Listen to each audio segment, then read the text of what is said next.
Hi అండి అందరికీ welcome to my channel Rishi Tej diaries. ఇవాల్టి వీడియో వచ్చేసి మేము ఎక్కువగా చేసుకునే జొన్న రవ్వ కిచిడి అయితే చేస్తున్నానండి. మా ఇంట్లో అయితే ప్రతి వీక్ ఒకసారి ఉండాల్సిందే అండి ఇది. అయితే చాలా హెల్దీ అండి. అలాగే పిల్లలకి పెద్దవాళ్ళకి కూడా చాలా హెల్దీ ఉంటుంది. కంపల్సరిగా ఇలా 1 వీక్ ఒకసారి ఇలా చేసుకొని తిన్నారంటే చాలా బాగుంటుందండి. టేస్ట్ కూడా ఒకసారి ట్రై చేయండి మీరు కూడా. చాలా ఈజీగా చేసుకోవచ్చండి. అలాగే మన ఇంట్లో ఉన్న వాటితోనే అన్ని వెజిటేబుల్స్ ఇలా అన్నీ వేసేసి కిచిడీలాగా చేశానండి. చాలా బాగుంటుంది టేస్ట్ అయితే. ఇక్కడైతే నేను జొన్నలనైతే మిల్లుకిచ్చానండి. ఇలా చిన్న రవ్వలాగా పట్టించాను. ఇందులో నుంచి ఒక గ్లాసు రవ్వ తీసుకొని ఇంకా పొట్టు మొత్తం బాగా పోయేలాగా ఒక 2, 3 సార్లు వాష్ చేసుకొని తీసుకుంటే సరిపోతుంది. ఎవరైనా నా ఛానల్ని చూస్తున్నట్లయితే వీడియో నచ్చితే కనుక లైక్ చేయండి, అలాగే సబ్స్క్రైబ్ చేసుకోండి. ఇక్కడ చూడండి, ఇంకా రవ్వ అనేది బాగా వాష్ చేసుకున్నాక కుక్కర్లో అయితే వేసుకుంటున్నాను. ఇప్పుడు ఇందులోనే కొంచెం కందిపప్పు అలాగే కొంచెం పెసరపప్పు అయితే తీసుకున్నానండి.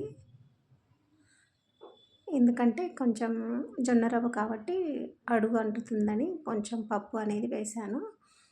ఇక్కడ వీటిని కూడా వాష్ చేసుకొని తీసుకున్నాను. ఇందులోకైతే నేను ఒక గ్లాస్ జొన్న రవ్వ తీసుకున్నాను కదండి, ఒక 3, 4 గ్లాసులు అయితే వాటర్ వేసుకున్నాను.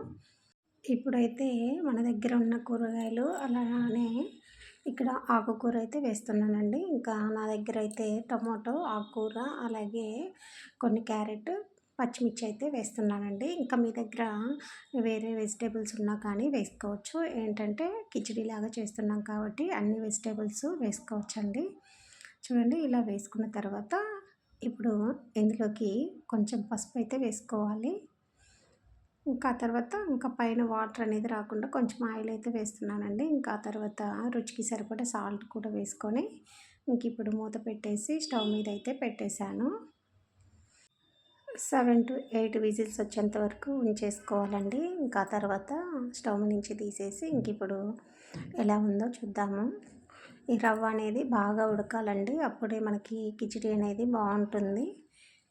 చూడండి, ఇప్పుడైతే ఈ రవ్వ మనం వేసిన వెజిటేబుల్స్ అన్నీ బాగా ఉడికిపోయాయి.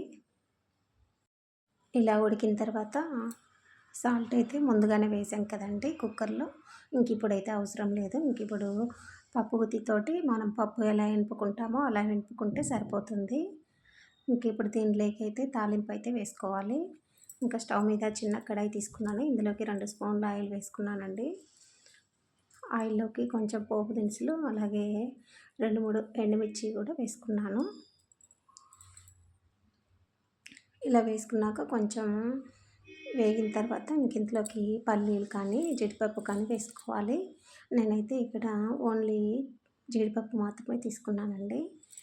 ఇలా వీటిని కూడా త్వరగా ఫ్రై చేసుకోవాలి.